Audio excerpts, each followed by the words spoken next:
Il s'appelle Cholet et il est sartois. David Cholet, bonjour. Bonjour. Vous êtes le nouveau président de la communauté de communes des Portes du Maine. Depuis, effectivement, ouais, mars dernier. Voilà. Vous étiez déjà délégué communautaire dans le précédent mandat ? J'étais vice-président sur le mandat précédent, effectivement, oui. Ouais. Bon. Et, puis, et vous êtes alors maire de Souligny sous Ballon. Et maire de Souligny. Bon, et vous avez ramené quelqu'un de Souligny sous Ballon que je vous laisse présenter, tiens. Mais je vous présente, oui, Bernard Gagnery, président des 1000 Pattes, une association de randonnée pédestre qu'on a sur le territoire. Particulièrement dynamique, vous êtes le fondateur, on peut le dire ? Créateur, oui, nous avons créé, donc, comme disait David, il y a 10 ans, quoi. Donc aujourd'hui, nous sommes 150 adhérents. Bon, hein, à randonner régulièrement. À randonner régulièrement, affiliés à la Fédération française de randonnée pédestre, la FFRP, et dépendant du comité départemental CDRP que vous connaissez certainement. Bien sûr. Alors bon, on en parle un peu en détail tout à l'heure, mais d'abord on va découvrir notre invité, David Cholet. Est-ce que vous êtes sartois ? Je vous présente comme sartois. Oui, vous êtes sartois parce que vous y habitez. Mais... Sartois, effectivement, oui. D'origine, je suis né au Mans. J'habite le territoire des Portes du Maine Souligny depuis 35 ans, donc je connais bien le territoire. Et la chose publique vous anime ? J'attaque mon 3e mandat. Voilà, un premier mandat de conseiller municipal, un mandat de premier adjoint au maire et vice-président de la communauté de communes, et puis président et maire depuis mars dernier. Alors vous avez succédé à Jeanny Mercier, qui le précédent n'est plus que délégué, simple délégué communautaire. Voilà, conseiller communautaire et il est resté maire de Joux-l'Abbé. De Joux-l'Abbé, bien évidemment. Une communauté de communes, c'est une entité relativement importante. La vôtre, c'est combien d'habitants ? 10 communes, on a franchi le cap des 11 000 habitants, 11 040 habitants depuis janvier. Voilà. 10 communes, sachant qu'on a perdu Coursemont en 2012, suite à la réforme territoriale, tout Coursemont qui s'est rattaché à MEN 301. Bon, voilà. Évidemment, les communautés de communes doivent se distinguer les unes des autres. Il y a une sorte de compétition entre elles. J'ai vu que dans les vœux que vous avez présentés au centre de secours, vous concluiez, il faut innover collectivement. Oui, ben ça fait suite. Effectivement, il va falloir innover. On est contraint, notamment par notamment des réformes et des contraintes budgétaires. Les communes vont devoir innover si on veut avancer ensemble, si on veut créer, porter des projets. Oui, il va falloir qu'on arrive à trouver des solutions ensemble. Bon, vous avez de bonnes bases, cela dit, en matière de patrimoine. C'est toujours intéressant de voir ce qu'on construit, les intercommunalités. Vous avez une maison, vous, de l'intercommunalité déjà ? On a une maison de l'interco située à Ballon. En fait, c'est l'ancienne maison de retraite qui a été réhabilitée. Donc on y trouve tous les services généraux de la communauté de communes. Les bureaux sont là. Sur la partie rez-de-chaussée, on a le centre social qui est juste à l'étage. Et ces bureaux sont situés voilà, sur les hauts de Ballon avec une vue magnifique. C'est le Belvédère ? Le Belvédère, voilà. Le Belvédère, une plateforme, une belle terrasse qu'on a effectivement à l'extrémité du bâtiment qui donne une vue sur, quand il fait très clair, sur Silly-Guillaume et le massif de Persaigne, la Bazoge. On voit très loin. On voit très loin, effectivement. Bon, pas très loin d'ailleurs de cette maison de l'intercommunalité, il y a un beau bâtiment. Il y a le donjon. Beau jardin. Le donjon et les jardins du donjon, effectivement, qui sont fréquentés l'été, enfin en partie estivale, par le public qui peut venir visiter. Bon, évidemment, la campagne des Portes du Maine est l'une des plus belles campagnes de la Sarthe, j'imagine. C'est peut-être la plus belle, forcément, puisqu'on habite, forcément. et par exemple, à Montbiseau, le pont romain, notre territoire, il est parcouru effectivement par la rivière Sarthe et l'Ansonnoise, et on a ce pont à Montbiseau, voilà, qui est juste à côté de notre base d'ailleurs, de notre base de loisirs. On en parlera tout à l'heure dans le patrimoine de la Comcom, mais il y a le camping de Montbiseau, puis une base dédiée au centre de loisirs juste à côté. Alors dans le patrimoine, il y a la halle des sports. On a construit cette halle de sport à Ballon, une halle de sport communautaire, fait partie des bâtiments communautaires. On a, en termes de patrimoine, on a construit la maison de la petite enfance, la structure de la petite enfance, qui fait partie de nos compétences. Ça, c'est sur Montbiseau, un bâtiment moderne et entièrement aux normes BBC. Un bâtiment qui est complètement à disposition de la structure petite enfance. Et structure petite enfance, ça veut dire quoi? Qu'est-ce qu'on y fait? On y accueille les services du RAMP, le relais assistante maternelle parents-enfants. On y accueille le multi-accueil, jusqu'à 18 places d'accueil simultané. le conseil aux parents, le conseil aux assistantes maternelles, les ateliers d'animation, avec des ateliers itinérants dans les communes. Voilà, on a l'accueil sur place et puis les équipes d'animation se déplacent de commune en commune pour porter effectivement ces conseils et l'animation. On n'a pas cité les communes, vous les connaissez par cœur ou pas, les 10 communes? Les 10 communes, on peut y aller, oui, effectivement. On a Saint-Jean-d'Assé, voilà, Montbiseau, Théier, Jolabé, Laguerche, Souligné, Ballon, Saint-Marc, Courcebeux. Ça y est, les 10 sont cités. Là. Logiquement, j'ai oublié personne, j'espère. Très bien. Parmi le patrimoine communautaire, la déchetterie. Alors la déchetterie, avec un service effectivement de déchetterie sur Montbiseau, une déchetterie qu'on a entièrement réhabilitée, rénovée et agrandie, avec une plateforme de compostage. On a cette compétence ordures ménagères sur la collectivité. On peut se féliciter de par la prise de conscience des gens qu'il faut réduire ces déchets, la réduction des déchets. On a, depuis 2008, maintenu la même redevance. Waouh, c'est fort. Donc voilà, on arrive à maintenir cette redevance. Bon, forcément, il y a des conditions de tarif, mais il y a aussi l'effort des habitants. Bon, l'effort qu'il faut Vous arrivez suffisamment pédagogue pour les convaincre de le faire. Il faut amener l'information régulièrement, et voilà, il faut marteler un petit peu, mais c'est efficace. On peut les féliciter. Ouais. Donc tout ça, c'est sur les, des activités très sérieuses de la communauté de communes. Des choses peut-être un peu plus légères. Vous avez parlé de loisirs tout à l'heure. Une base de loisirs alors? La base de loisirs de Montbiseau, située à proximité du camping, sert notamment au centre loisirs. Voilà, pendant les grandes vacances et nouveauté cette année, pendant les vacances, les petites vacances scolaires. En termes d'animation, la communauté de communes a aussi ses compétences. Alors, je crois que vous travaillez avec l'Office du tourisme. Alors, on a la compétence tourisme avec l'Office de tourisme, donc, qui est une structure associative, mais dont la communauté de communes finance à la fois les locaux et le personnel. Bon, Bernard Guenry en fait partie. L'Office a ce rôle d'accueil du public, d'animation du territoire, de valorisation du territoire, avec des animations qui sont maintenant bien connues dans l'année, des animations ponctuelles, les peintres dans le bocage, on a les sentiers gourmands, que Bernard connaît bien, racontez-nous. En place. Côté ville, côté campagne. Côté ville, côté campagne. Alors côté ville, côté campagne, disons que la vocation de l'Office, c'est d'aller chez des artisans, faire découvrir notre côté campagne, artisans, commerce, patrimoine également, entreprise. Voilà, donc c'est animé avec des personnes, bien entendu, et commenté dans les établissements qui veulent bien nous accueillir. Deux journées dans l'été. Ok.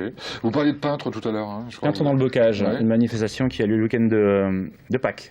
Alors ça c'est pareil, donc les peintres dans le bocage, donc c'est une animation annuelle. Nous changeons de commune tous les ans. Cette année, donc, ça va être à Courcebeux, les peintres dans le bocage.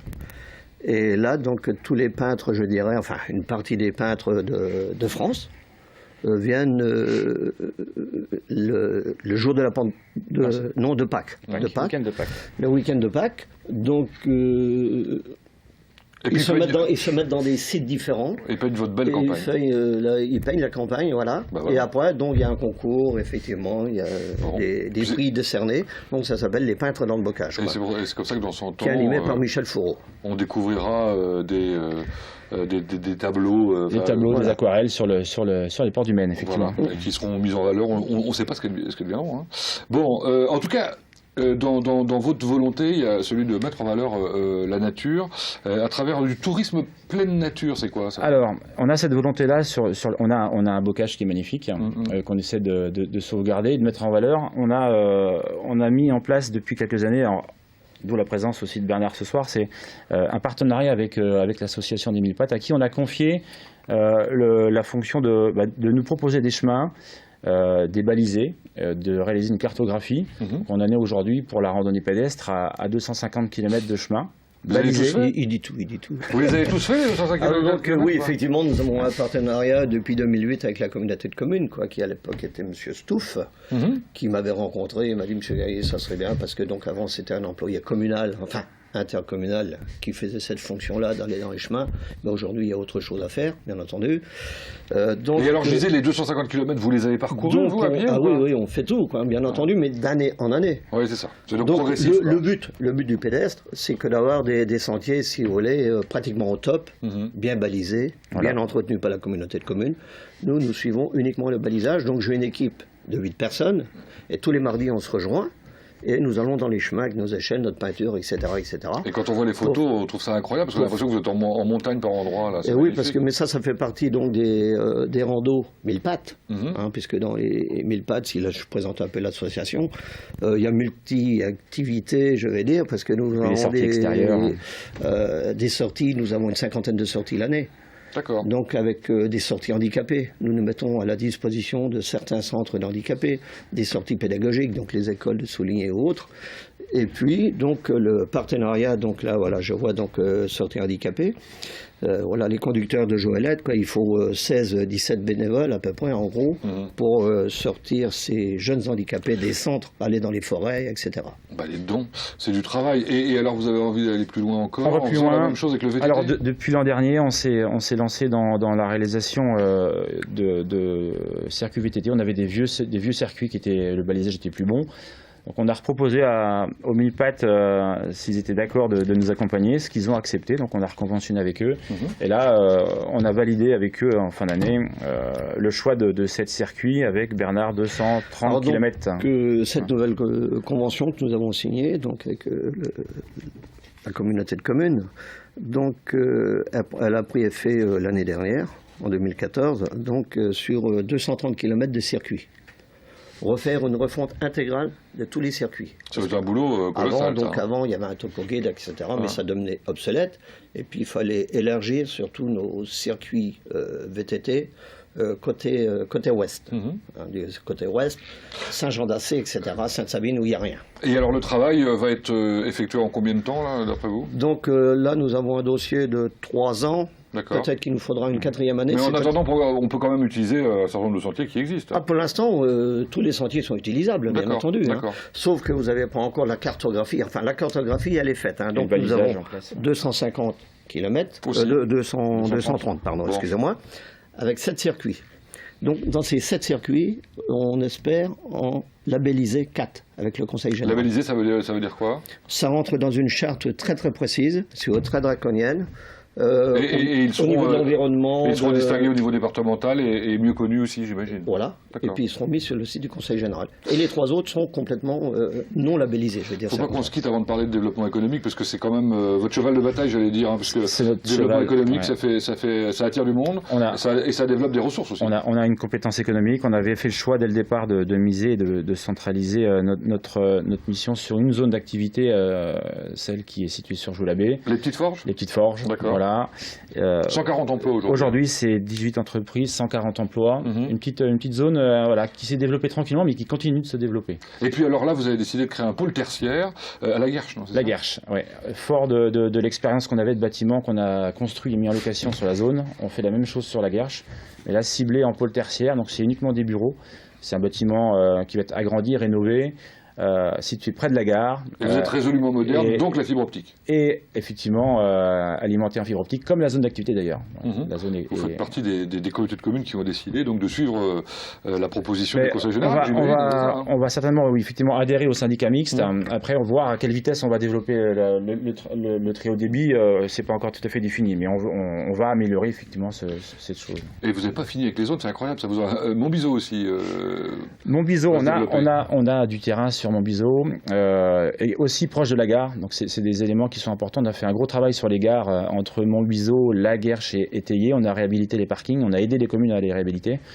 Cette zone de Montbiseau, on va travailler dessus effectivement pour installer nos artisans et nos petites entreprises. Qui vous portent à combien de kilomètres du Mans, à combien de minutes du Mans c'est quoi? C'est moins de 10 minutes. Hein. Ah oui, c'est hyper rapide. On attend beaucoup de la... C'est plus rapide d'aller de chez vous dans le centre du Mans que de la périphérie du Mans. On attend beaucoup d'ailleurs de la mise en place de la LGV et de la libération de créneaux pour le cadencement du TER sur cette ligne-là. Bien, j'ai vu que vous favorisiez le développement du club d'entreprise. Il est récent, hein, c'est ça? C'est tout récent, c'est en cours. J'ai un vice-président, Éric Bourges, maire de La Guerche, qui est en charge de cette commission-là. On a réuni les chefs d'entreprise l'objectif de ce club, voilà, c'est que les entreprises puissent se connaître, se développer, porter une image positive du territoire et voilà, accueillir de nouvelles entreprises par la suite.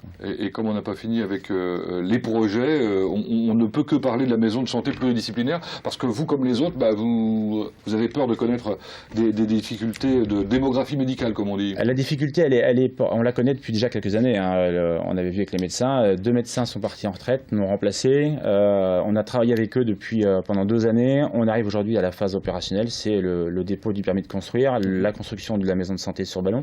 Mais c'est un projet qu'on a porté à 2 comités de communes avec Rive de Sarthe. La problématique médicale, elle est sur l'ensemble du territoire.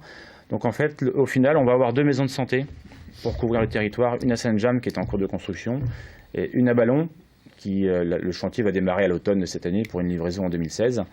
Ballon va ouvrir avec 5 médecins pour 6 places. Donc il nous reste un cabinet, un cabinet, 2 kinés, 2 kinés, un pédicure podologue, 3 infirmiers sur Ballon, ça c'est acquis. Voilà.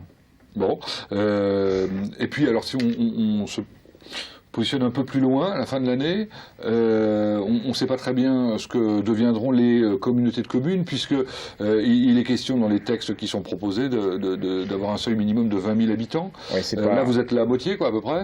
Qu'est-ce qui va se passer? 11 000 habitants. Alors, ce seuil des 20 000 habitants, on attend. Effectivement, s'il nous est imposé ou pas, s'il nous est imposé comme on a imposé la réforme des cantons, on n'y est pas forcément favorable. Il faut qu'on travaille sur le bassin de vie. On a un bassin de vie qui est bien identifié sur le territoire, avec nos communes, peut-être des communes proches, voisines, qui sont dans ce bassin de vie. Bon, à nous de voir avec les élus voisins comment on peut travailler, soit sous forme de partenariat approfondi ou effectivement d'association, mais on verra. Bon, pour l'instant, il y a des discussions. On a des discussions avec les voisins et des relations qui sont plutôt bonnes. Donc on va poursuivre dans ce sens-là. Bon, ce qu'il faut surtout, c'est garder la gendarmerie. Oui, alors ça c'est une volonté des élus. On a une gendarmerie qui est dans un état de pitoyable, hein, à la fois sur le casernement et les logements. Donc on a cette volonté de garder la gendarmerie sur Ballon. Les élus ont délibéré pour. On en est aujourd'hui au choix de l'architecte, donc on est bien avancé. Il nous reste maintenant à trouver les financements. Et là, ça pose problème. Ça pose problème puisque l'État nous fixe un montant de travaux sur lequel il se base pour les subventions, sur lequel il se base pour les loyers. Et il y a un delta entre le montant d'1 500 000 proposé par l'État pour la construction et la réalité qui est plus proche des 2 millions d'euros. Bon. Donc on a un delta à couvrir. C'est bientôt les semaines où on va pouvoir déposer les dossiers de demande de subvention, notamment auprès de l'État. J'avais sollicité Madame la Préfète, je la rencontrerai à ce sujet prochainement, je l'espère. Bon, merci David Cholet, c'est toujours trop court, hein. On a le temps de pas dire grand-chose, mais je pense que ça a permis aux uns et aux autres de voir ce que c'était qu'une communauté de communes, dynamique évidemment, sympathique à découvrir. Vous avez vu sa campagne, vous avez vu ses randonnées et ses randonneurs. Oui. Merci Bernard Gagnery. Oui, c'est les animations locales, quoi, bien entendu. Ah ben voilà. Bon courage, bonne chance. Merci d'être venu nous voir. Merci, à très bientôt. Merci. Bonne soirée à vous. Merci.